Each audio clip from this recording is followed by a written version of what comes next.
20. How do you know, man? 11. 19. How do you know? How do you? 15. 15. How do you?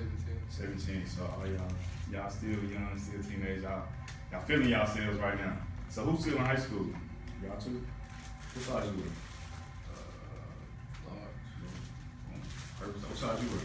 Small. You by the large, right? You by the extra large. Yeah. I just wanted to give y'all that, man.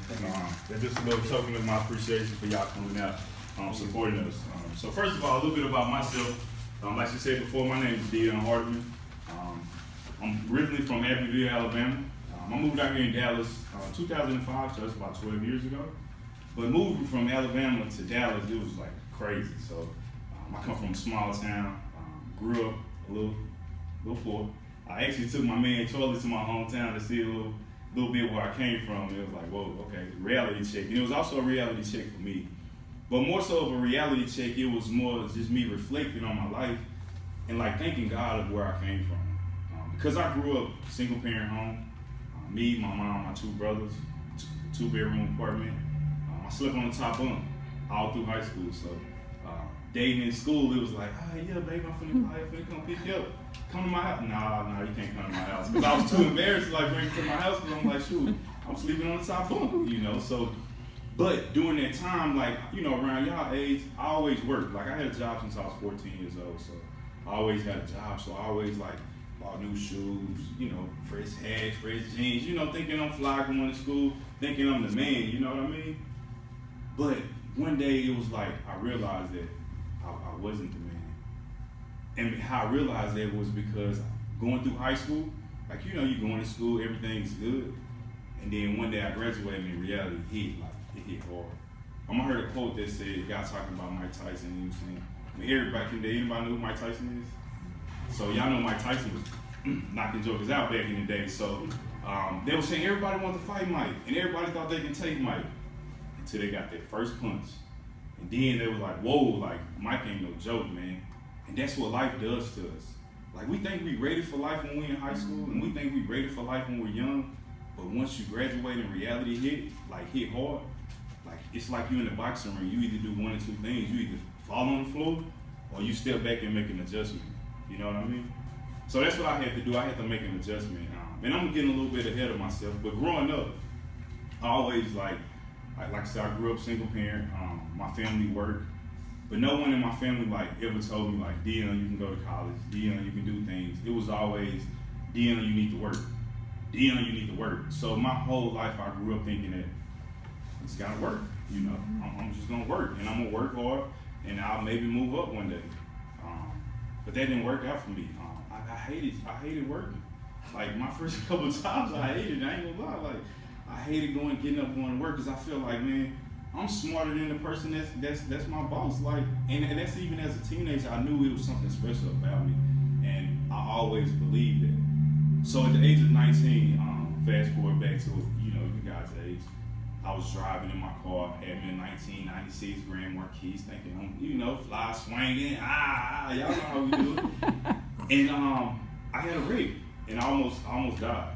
Like I almost literally lost my life. And in that moment, I realized like, man, life is short. And I realized that everything that I thought I had going on, I really didn't have it going on like that. Like, I really did. But see, in a small town, and you in your small little box, you thinking that, man, you got it going on, you got a car, you got a job, you got a little money in your pocket. But what do you do when all that's gone? In an instance, I went from having, thinking I had everything, to losing it all.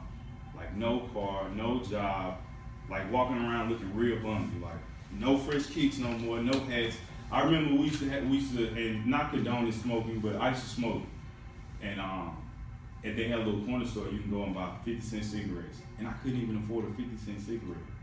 And my grandmother told me, she said, Dion, if you can't even afford a 50-cent cigarette, what you doing smoking? And I thought about it, I'm like, man, what am I doing smoking?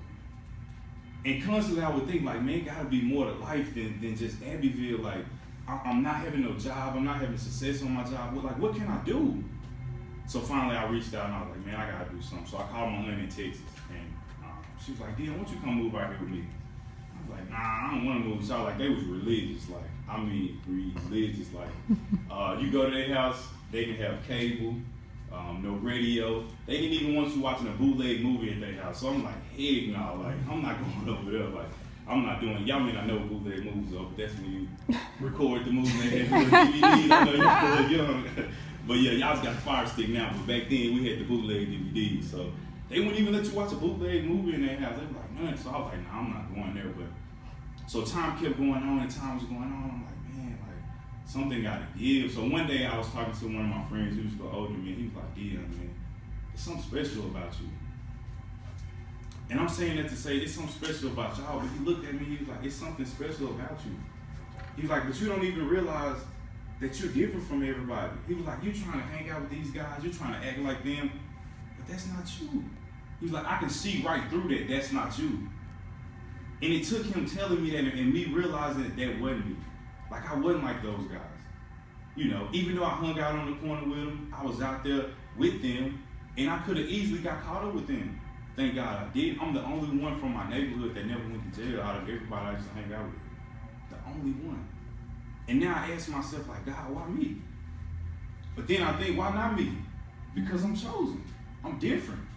I'm that one that's going to do something to go back and impact my community and where I come from. So I finally decided, like, boom, all right, I'm going to go and move to Texas. And it's crazy, right? So my aunt was like, come on, you can move out here. And I was like, wow, boom, this is an opportunity of a lifetime. But it was crazy because I had an opportunity, but I didn't even prepare for the opportunity that I had. It's like me right now saying, oh man, boom, Jay, you got the keys in my Benz, bro. You can have it. Jay got the Benz, right? Guess what? Jay can't even afford to get the oil changed. Jay can't afford the gas money. Jay can't even afford to get the tires changed. So what Jay gotta do? Them tires how? Give me that back, Jay. I appreciate it. So that's how the opportunity was for me. It was like, now I got an opportunity to do something great. I got an opportunity to move somewhere, but I didn't even have money to even buy a bus ticket to get to Dallas. My mom, she was broke. She didn't have money to give to me. My grandparents didn't have money to give to me. And I better not ask my father because we didn't even have a relationship like that for me to even ask him for anything.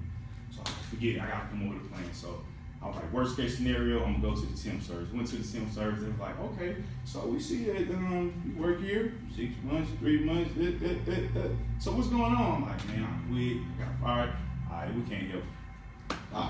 So I finally was like, man, I'm not giving up because I gotta do something different. So I went to this restaurant called the Blue Plate, I still remember. Went to the Blue Plate, I was like, hey, y'all, I need a job, like I wanna work hard, I wanna do this. The guy was like, man, all we got is busting tables and washing dishes. I was like, boom, I'll take it. So my thought process was like, man, I'm working 2 weeks, give me a check, and I'm moving to Dallas. And that's what I did. I worked there 2 weeks, got my check. My check was like $140. Bought me a bus ticket coming to Dallas. So I came out here with only like $40 in change. $40, you know, from that, and a couple white shirts and a couple pair of jeans. And I came out here like ready. I mean, I came ready. My mind was made up. I was like, man, I'm not letting nothing stop me. So I thought about like, what am I gonna do when I get out here? And I kept thinking about all the things that the people used to say when I was moving out here. It was like, Dion, what are you moving to Dallas for? You don't have nothing to do out there. You don't know anyone out there. Only family I have out here was my aunt. So it was like, what are you gonna do? I'm like, man, I'm gonna do something. I don't know what I'm gonna do, but I'm gonna do something. So I just got out here. And I just started, like my cousin was staying here, so I just started talking to her, networking with her, like, hey, where are your friends? Who are your friends? What are you doing? And I started getting around the right people, getting around the right environments to meet people that was doing things that I wanted to do. And I say that to y'all to say, if you want your situation to change, you gotta change your situation. You gotta change your thought process. You gotta get around people who doing better than you so you can come up to their level and they can help you get to where you're going. But if you steady staying around negative people, if you steady staying around people that's in the same situation that you are, y'all gonna stay right here. You're not gonna grow, you're not gonna elevate. So I started thinking, like asking questions. She was going to Cedar Valley. So I just went up there. I didn't even plan on going to school. And this lady saw me and she was like, hey, are you such and such cousin? I was like, yeah, I am. She was like, are you a student? I was like, nah. She was like, you need to be a student. I was like, for real? She was like, yeah, you can get financial aid. And I was like, what? What is that? She was like, that's when we'll pay for you to go to school. I was like, really? Like, y'all gonna pay me to go to school? She was like, yeah, if you low income, we'll pay for you to go to school. Boom, did the paperwork. signed up for school, and within a month of being out here in Dallas, I had already enrolled in school. Because I enrolled in school, I talked to the right person who I got a job at the school, and because I got a job at the school and went back to register, I met another guy who was quitting his job at a pizza place and got me on there. So within 2 months of me changing my thought process, changing my mind, I went from having no job to having 2 jobs and enrolling in school. All right, Jay, you be good, man. And enrolling in school. All because of one decision that I made. See, life is about making the decisions and making adjustments. And it's all about your environment that you're in. You gotta get around an environment to where you can grow. It's a story of a Cherokee Indian, right?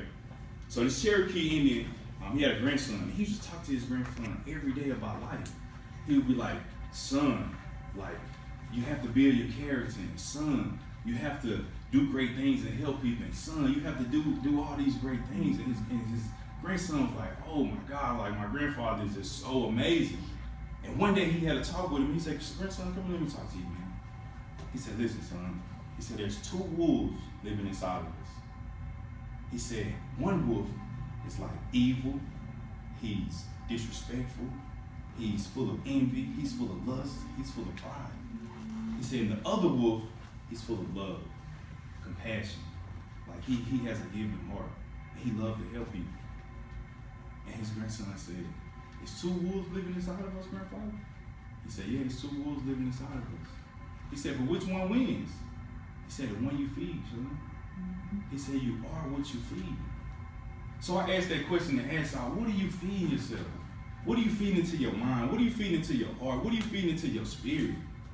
See, once I moved out here, I started feeding myself that right information to get to the right place. But even though I was going in the right direction, I still wasn't where I was. My life didn't totally change until the age of 22, to when I actually found out. And I accepted Jesus, my Lord and Savior. That's when my life really changed. And changed for the better. I met my wife at 22. Now we have 2 beautiful kids. I actually graduated from school. And I actually graduated. It took me 6 years, I ain't gonna lie. But I graduated from college. And now I have a degree. And now I have what you may consider a pretty good job compared to my standards, because where I'm from, nobody in my family ever been a manager or a supervisor. Everyone always worked. My granddaddy worked in the cafeteria. No, my grandmother worked in the cafeteria for 26 years, and my granddaddy worked as a janitor for 27 years.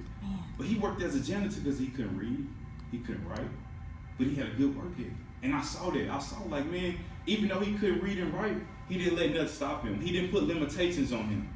So I'm asking y'all today, what limitations are standing in front of y'all? What obstacles are standing in front of you? Who are you around? What are you feeding yourself? What are you going to do to change your future? What are you going to do to change your life? Man, I'm writing a book. Like Portia said, I'm writing a book. Well, my book is going to be finished. It's getting edited now. It's going to release in May. I'm the first author in my family. You know what I mean? I'm the first author in my family. That may not mean much to some, but to me, that's like powerful. I'm the first, like, so you know why they call it history, right? Because it never been done. So why don't you make history? I'm making history for my family. First one to graduate from college. First male to graduate from college. First male to own his own business. First male to write a book. First male to even be a supervisor. Why do I have to be the first male in my family to be a supervisor? Why can't we all be bosses? Why can't we all start business? We can't. You can do whatever it is you want to, y'all. Like, y'all at that right age right now to where y'all got people pouring into you. Y'all got people who care about you. Y'all need to take advantage of this time, because you cannot waste this time. This time is like very important. And this is the time when life is about to hit you with that Tyson. For real. But my question is for y'all, what are you going to do when you get hit with the Tyson? You going to weave, bob, come up, or you just going to take the punch and lay down? I'm Dion. Thank y'all.